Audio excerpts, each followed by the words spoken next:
Salah satu kemunduran perempuan yang pertama adalah saat mereka ingin menyetarakan dirinya dengan laki-laki. Sementara laki-laki bukan ukuran kesempurnaan. Itu salah satu kemunduran. Dalam pembahasan kali ini kita akan melihat pemikiran feminisme liberal di abad ke-19 sebagaimana yang kita utarakan sebelumnya, bahwa feminisme liberal itu tidak hanya satu, tapi juga banyak ragam dan juga berbagai macam pandangan atau perspektif-perspektif yang sangat konstruktif dan juga sangat revolusioner, termasuk gerakan-gerakan reformis feminisme liberal di abad ke-20 dan juga misalnya Betty Friedan dan juga era feminisme kontemporer. Kita akan sedikit mengaji itu, dan sekarang kita akan melanjutkan ngaji kita tentang feminisme liberal di abad ke-19, pemikiran Harriet Tyler dan John Stuart Mill.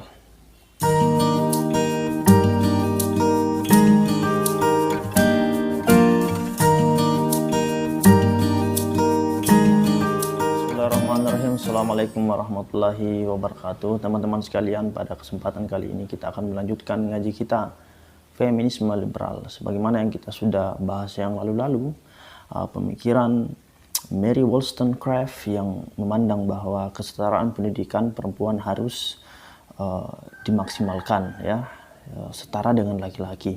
Itu karena tentu kita ketahui bersama di era abad skolastik yang meninggikan agama, tapi ternyata tanda petik banyak yang menindas, ternyata memiliki lawan, yaitu rasionalisme yang berkat Descartes misalnya menciptakan nalar modernitas tentang esensi keberpikiran manusia, dan dilanjutkan dengan revolusi besar di Inggris dan di Prancis, revolusi industri, juga ditambah dengan nalar tentang kebebasan laissez-faire, yang mengandalkan tentang kemanusiaan, egaliter, persamaan dengan persaudaraan, persahabatan.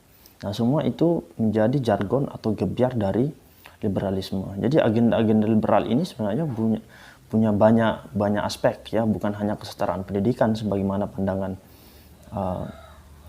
Mary Wollstonecraft yang hidup di era itu di abad ke-18, yang melihat perempuan itu seperti burung yang terdapat di dalam sangkar yang mengepakkan sayapnya dan memperlihatkan keindahannya. Padahal sebenarnya keindahan itu terpenjara, Oleh karena itu kesetaraan pendidikan menjadi penting, sangat primer dibanding dari ekonomi dan politik, Itulah seruan dari Mary Wollstonecraft yang kita sudah bahas di pertemuan yang lalu, yang pertama. Sekarang kita akan masuk dalam feminisme yang lebih lanjut, yang berupaya untuk menyetarakan antara politik, ekonomi, dan pendidikan. Jadi selain daripada jargon pendidikan yaitu kebebasan berpikir, juga ada kebebasan ekonomi dan juga kebebasan memilih dan dipilih, Nah, pada kesempatan ini kita akan sedikit mengulas, walaupun ini hanyalah studi pengantar untuk kita, pemikiran Harriet Tyler dan juga John Stuart Mill. Sebagaimana kita maklum, mereka berdua, Harriet Tyler dan John Stuart Mill itu melakukan hubungan yang tidak konvensional. Tidak konvensional maksud saya melakukan hubungan yang bertahun-tahun tidak menikah, Tapi karena ada sikap-sikap yang tidak ortodoks dari suami Harriet Tyler, yaitu John Tyler, dan membiarkan Harriet Tyler untuk berhubungan dengan John Stuart Mill. Dari hubungan inilah tercipta hubungan emosional, Selain daripada hubungan emosional, berjalan-jalan, dan juga ada hubungan intelektual. Dari sinilah mereka menuliskan esai-esai dan karya-karya yang termaktub di dalam feminisme, karya-karya yang membantu gerakan-gerakan feminisme liberal, Nah, sebagai penekanan bahwa feminisme itu bukan hanya mereka yang menjalankan dan meneriakkan soal perempuan, yaitu perempuan, tapi juga ada laki-laki, termasuk John Stuart Mill. Mungkin juga Anda sebagai laki-laki yang meneriakkan tentang keadilan gender, keadilan tentang perempuan yang kita dengarkan banyak yang tertindas. Sebenarnya saya tidak mau banyak membahas perempuan akhir-akhir ini karena takut mungkin ketika membahas perempuan nanti ada sedikit kata yang peleset, itu bisa masuk dalam pelecehan seksual. Sweet saja itu bisa masuk dalam pelecehan seksual. Ini bunyi-bunyi kesangian atau tatapan-tatapan dengan metode birahi itu bisa Anda masuk dalam pelecehan seksual. Ini saya kira sangat rumit bagi laki-laki ya, tapi itulah hukum dan etika yang ada di tengah-tengah masyarakat kita. Satu kata kunci di era liberal, ya, di era pembebasan itu adalah intelektualitas, akal ya. Mary Wollstonecraft sangat bagus dalam hal ini, berupaya untuk menjargonkan itu, menggebiarkan, mengkampanyekan itu di tengah perempuan-perempuan yang tertidur pulas dengan keindahannya di dalam rumah yang penuh dengan perabotan yang setara dengan perempuan itu sendiri ya, tanda petik. Nah, pandangan Harry Tyler soal perempuan dan juga John Stuart Mill ya, walaupun hubungan mereka adalah hubungan platonik ya, hubungan bisa dikata hubungan yang puluhan tahun itu terjadi ya, dan sangat saling menyayangi tentunya. Mereka punya pandangan-pandangan yang berbeda ya, walaupun mereka adalah feminisme liberal yang hadir di abad ke-19, mereka punya pandangan yang berbeda tentang perempuan dan juga tentang kenyataan sosial. Perbedaan yang kita bisa lihat yang pertama adalah dalam sisi pemikiran Harry Tyler yang masih menganggap dan masih mengikuti logika tradisional, seperti misalnya ketika pasca perceraian, ketika orang sudah bercerai ya, maka perempuan memiliki hubungan yang sangat eksklusif, yang sangat subtil dengan anak-anaknya ya. Jadi ketika dalam satu keluarga punya anak, tapi anak itu harus dididik oleh perempuan yang disebut sebagai hubungan maternal. Jadi Harry Tyler itu lebih mengakui hubungan maternal daripada paternal ya, hubungan antara anak dengan ibu. Oleh karena itu Harry Tyler menyarankan untuk perempuan jangan terlalu banyak punya anak ya. 2 anak cukup saja, jangan terlalu punya banyak punya anak, nanti Anda akan resah dalam persoalan itu karena Anda yang mengurus anak. Nah, kalau kata John Stuart Mill, dia masih menganggap bahwa kita harus punya kewajiban yang sama dalam mengasuh anak pasca perceraian itu ya. Artinya Mill, John Stuart Mill masih melihat kesetaraan dalam bidang itu, masih melihat tidak ada istilah paternal dan maternal, hubungan erat antara laki-laki atau ayah dengan anak atau ibu dengan anak. Berbeda dengan Harry Tyler. Disinilah kita melihat perbedaannya. Selain daripada itu, John Stuart Mill menganggap bahwa meskipun perempuan diberikan kebebasan yang sebebas-bebasnya baik dalam bidang ekonomi, politik dan juga pendidikan, perempuan akan tetap memilih ya, akan tetap memilih keluarga, akan tetap memilih anaknya dibanding karirnya ya. Itu karena kita tidak tahu kenapa perempuan masih memilih itu ya. Nah, nanti kita akan lebih masuk dalam penjelasan John Stuart Mill dalam melihat rasionalitas ya. Dia punya argumen yang mungkin sangat logis ya, yang disebut sebagai the greatest woman ya, perempuan yang sangat luar biasa. Nah, di sini kita melihat ya, pandangan feminisme liberal di abad ke-19 itu mensyaratkan 3 poin. Yang pertama adalah kebebasan ekonomi ya, kebebasan politik dan kebebasan pendidikan ya. Kenapa seperti itu? Karena mereka sebagaimana John Stuart Mill itu aliran utilitarianism yang menganggap bahwa seluruh piranti-piranti yang ada harus digunakan untuk mencapai kebahagiaan yang sebanyak-banyaknya ya. Kebahagiaan bukan hanya sebagaimana kita ketahui, bukan hanya intelektualitas, bukan hanya kekuatan pemikiran, tapi juga kekayaan, juga kepemimpinan, hak berpolitik dan semacamnya ya.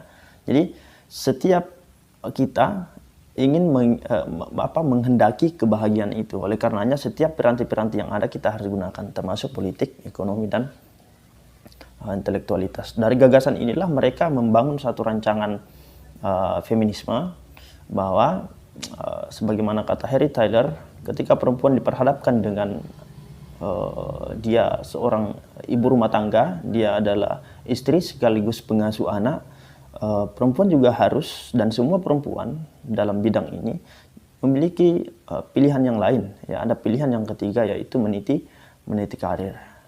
Disinilah posisi persamaan antara Harry Tyler dan juga John Stuart Mill, bahwa John Stuart Mill dan Harry Tyler menganggap bahwa ketika perempuan mampu untuk memenuhi kebutuhan ekonominya dan tidak banyak mengharapkan laki-laki ya untuk memenuhi nafkah ya, tanda petik adalah yang yang upah yang didapatkan dengan tidak bekerja di luar, yaitu gaji ibu rumah tangga dari suami ya. Tapi kata Harry Tyler dan John Stuart Mill, kita harus bersama-sama untuk meraih keuntungan hidup ya. Nah, di sini doktrin etika, mungkin ini adalah etika Marxis ya. Doktrin etika dari Harry Tyler bahwa walaupun perempuan tidak banyak mendapatkan hasil dari pekerjaannya ya, tapi pekerjaan itu sendiri adalah keinginan perempuan ya. Orang bekerja itu sendiri adalah upaya untuk menciptakan kebahagiaan ya. Nah, di sini kita bisa melihat suatu struktur filsafat kerja ya. Jadi kalau kita membawa itu dalam pemikiran Marxis misalnya, bahwa kerja itulah yang menciptakan sejarah, kerja itu membutuhkan alat produksi, sumber produksi, dan macam-macam. Dan akhirnya sumber produksi, alat produksi itulah yang membuat sejarah itu bergerak ya. Jadi pekerjaan itu sendirilah yang membuat masyarakat bisa bergerak sampai sekarang ini. Nah, bekerja itu artinya memanusiakan. Jadi setiap orang yang bekerja adalah upaya untuk merealisasikan kemanusiaannya ya. Nah, ini mungkin doktrin yang, ini asumsi ya. Ini mungkin doktrin yang diterima oleh Harry Tyler. Jadi alih-alih kita punya pekerjaan di dalam rumah sebagai ibu rumah tangga, sebagai pengasuh anak, sebagai istri, kita juga harus bekerja di luar rumah. Selain daripada ini adalah etos kerja atau kebahagiaan yang tersendiri dalam diri kita, itu juga membantu laki-laki. Jadi kita tidak sepenuhnya bergantung pada laki-laki. Perempuan, ibu rumah tangga, tanda petik, tidak sepenuhnya bergantung sama laki-laki dengan upah yang diberikan oleh laki-laki. Dan juga tentu ini adalah membantu laki-laki dalam menyelesaikan masalah-masalah ekonominya ya. Nah, saya kira ini sangat penting. Ini adalah doktrin dari feminisme liberal. Selain daripada berpendidikan, juga harus membawa dirinya dalam satu kepemimpinan dan ekonomi ya. Dan ini disepakati oleh John Stuart Mill, bahwa memang ketika kita mendongkrak atau membantu perempuan dalam menyelesaikan masalah-masalah pribadinya, termasuk masalah keuangannya, masalah pendidikannya, kita harus menciptakan piranti-piranti itu dalam kehidupan sosial ya, peranata-peranatanya kita siapkan, maka ini akan mendorong kemajuan kita bersama. Jadi membantu perempuan adalah sama membantu laki-laki. Nah, termasuk misalnya ketika John Stuart Mill menganggap bahwa ada satu, apa ya istilahnya, pujian yang sebenarnya adalah olok-olokan ya, yang menghambat peradaban perempuan ya. Pujian yang positif ya, olok-olokan yang positif terhadap perempuan sebenarnya adalah kutukan.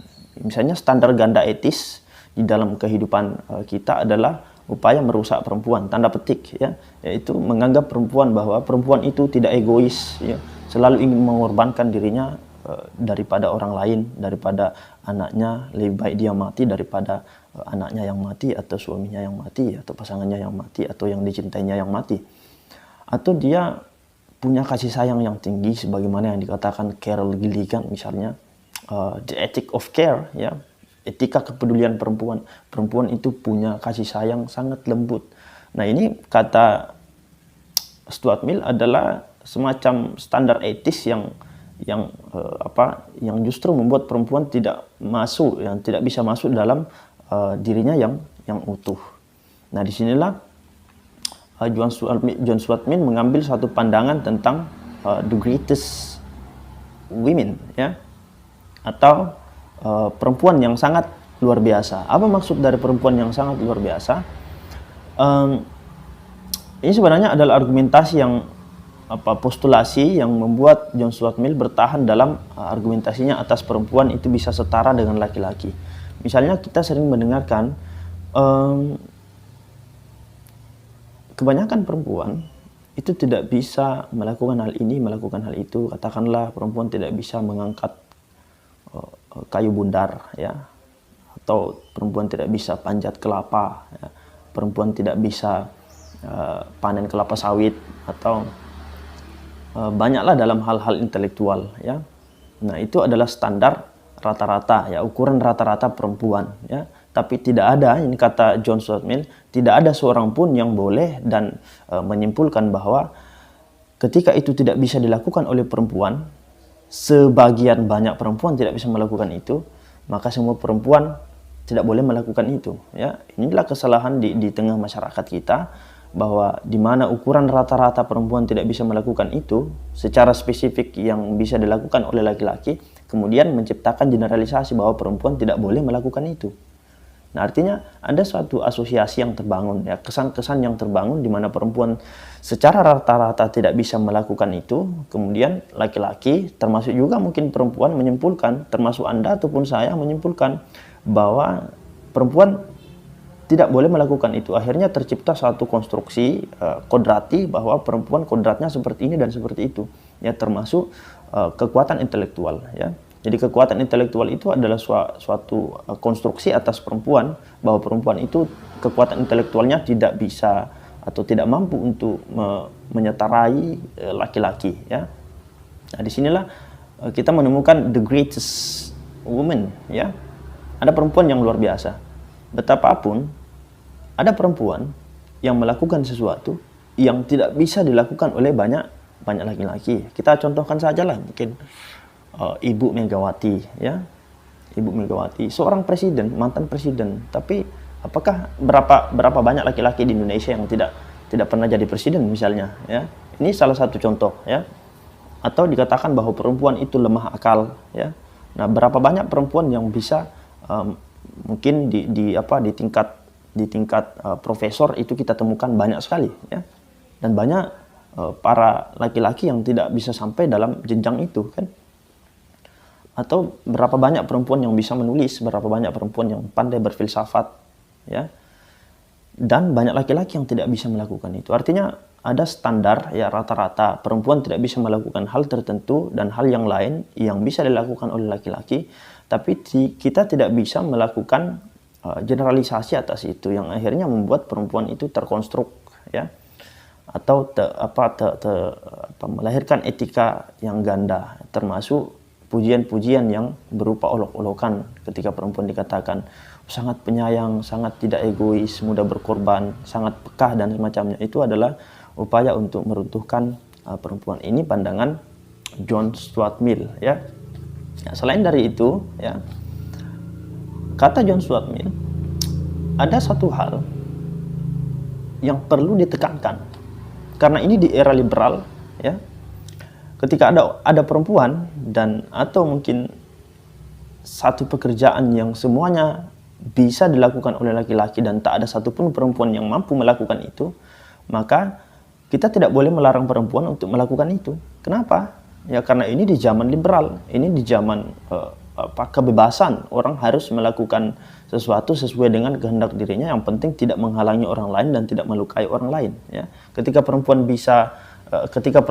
tidak bisa melakukan hal tertentu, maka sangat repot kiranya ketika laki-laki melarang itu untuk dilakukan. Misalnya perempuan tidak bisa memanjat pohon, jangan larang untuk memanjat pohon, ya. Ini salah satu analogi. Katakanlah di satu daerah perempuan malas belajar filsafat, ya, tidak suka belajar filsafat, kemudian ditambah dengan larangan belajar filsafat, maka tidak rancu, kan? Ya, oleh karenanya kita tidak boleh melarang perempuan untuk melakukan sesuatu, termasuk secara spesifik dalam bidang ekonomi, politik, dan pendidikan. Inilah pandangan dalam kesetaraan pendidikan, pandangan feminisme liberal ala Harry Tyler dan John Stuart Mill, ya. Di sinilah kita bisa melihat ada hubungan partner, ya, antara laki-laki dan perempuan, antara pasangan suami istri, ya, kata Harry Tyler bahwa kita alih-alih menjadi pesaing laki-laki, kita harus menjadi partner bagi laki-laki. Kita harus membantunya dalam pekerjaan, baik dalam pekerjaan rumah dan juga pekerjaan di luar rumah, ya, baik dalam bidang politik, pendidikan, dan ekonomi. Tapi kata Mill, ya, John Stuart Mill, bagaimanapun perempuan tetap akan memilih keluarga, ya. Dan selain daripada itu, ketika Harry Tyler menganggap bahwa kita harus benar-benar menciptakan suasana, ya, atau kecintaan kita dalam keluarga dan kecintaan kita dalam karir, ya. Alih-alih perempuan misalnya saya tidak mau bekerja karena saya ingin jadi ibu rumah tangga, jadi istri yang baik, jadi ibu yang baik. Tapi kecintaan kita terhadap keluarga tidak menghalangi kita dalam mencari pekerjaan, ya, untuk lebih menambah kekuatan keluarga itu sendiri. Ya, artinya memang ada hubungan partner, ada hubungan yang setara. Nah, disinilah kata Harry Tyler yang sebenarnya hampir sama dengan Mary Wollstonecraft. Beliau hidup di suasana suasana keluarga yang juga beruntung. Dia orang kaya sebagaimana Mary Wollstonecraft. Oleh karenanya dia menyarankan pembantu, ya, seharusnya ada pembantu di dalam rumah tangga untuk menyelesaikan masalah-masalah rumah tangga di samping kita menyelesaikan masalah karir itu. Artinya sebagai kritikan yang sederhana, tidak lebih jauh, kita bisa mempertanyakan kepada Harry Tyler, sebenarnya Anda menindas bangsa Anda sendiri. Anda meminjam perempuan untuk dipekerjakan di rumah, kemudian Anda keluar untuk bekerja di luar rumah. Jadi Anda upaya untuk menyetarakan diri dengan perempuan tertentu, ya, upaya untuk menyetarakan diri dengan laki-laki, tapi ternyata membawa perempuan itu didomestikasi, membawa perempuan dalam rumah tangga sendiri untuk mengatur dan mengasuh anak. Nah, ini menjadi pertanyaan kita dalam feminisme liberal di abad ke-19. Ya, walaupun memang ada suatu imajinasi kesetaraan, ya, dan ini sangat penting untuk kita bawa dalam kehidupan sosial kita. Nah, apakah kita ini sepakati? Apakah kita sepakati pernyataan-pernyataan seperti ini? Wallahu alam, teman-teman bisa sepakati atau tidak, itu urusan Anda semuanya. Setidaknya kita sedikit memberikan deskripsi atas pemikiran Mill dan juga Harry Tyler. Nah, prinsipnya di sini adalah bagaimanapun, ya, kata John Stuart Mill, bagaimanapun perempuan bisa setara dengan laki-laki dalam bidang ekonomi, politik, dan juga pendidikan. Tapi ada satu keunggulan laki-laki ketika laki-laki menjadi pesaing bagi perempuan, adalah ketika perempuan itu hamil, melahirkan anak dan mengasuh anak, ya, secara biologis. Inilah tanda petik kekalahan perempuan. Ketika, ya, tanda petik lagi, ketika kita ingin membawa perempuan itu dalam persaingannya dengan laki-laki. Oleh karenanya Harry Tyler membawa itu dalam imajinasi partner, ya, pertemanan antara laki-laki dan perempuan. Saya kira seperti itu penjelasan singkat dari pemikiran feminisme liberal yang ingin menyetarakan ekonomi, politik, dan pendidikan. Kedepan kita akan mengaji pemikiran feminisme di abad ke-20. Mungkin kita akan menyinggung sedikit agenda-agenda liberal yang lebih luas seperti pemikiran Betty Friedan, dan kita akan melihat di mana perpecahan antara feminisme liberal dan feminisme radikal yang ada di Amerika, yang akhirnya melahirkan feminisme pembebasan misalnya, atau feminisme radikal ala gerakan lesbian, ala gerakan membakar BH dan semacamnya, ya, ala gerakan yang mungkin spesifik, gerakan privat yang mengkanter seksualitas, tanda petik, adalah ketidakbutuhan perempuan atas laki-laki dalam bidang seksualitas. Itu untuk supaya bagaimana perempuan itu benar-benar mampu melawan secara total, ya. Dan tentu kita akan mengharapkan hari ini secara filosofis dan secara ekonomis perempuan tetap harus mampu untuk menjaga dirinya dalam bidang itu, karena era post-truth, era setelah kebenaran ini, kita sangat sulit untuk mengenali manakah sistem yang baik, manakah jalur yang baik untuk kita tempuh. Oleh karena itu, mari kita bersama-sama berdiskusi dan mengkritisi apa-apa saja yang kita memang tidak sepakati. Ya, kita tidak boleh diam dengan masalah-masalah yang ada. Tentu selain daripada pembicaraan juga kita harus bertindak, ya, bertindak untuk menyampaikan bahwa hal ini tidak baik dalam pandangan tertentu dan hal itu bagus dalam pandangan tertentu. Saya kira begitu, teman-teman. Terima kasih. Sallallahu ala Muhammadin tahirin. Assalamualaikum warahmatullahi wabarakatuh. Semoga dimengerti.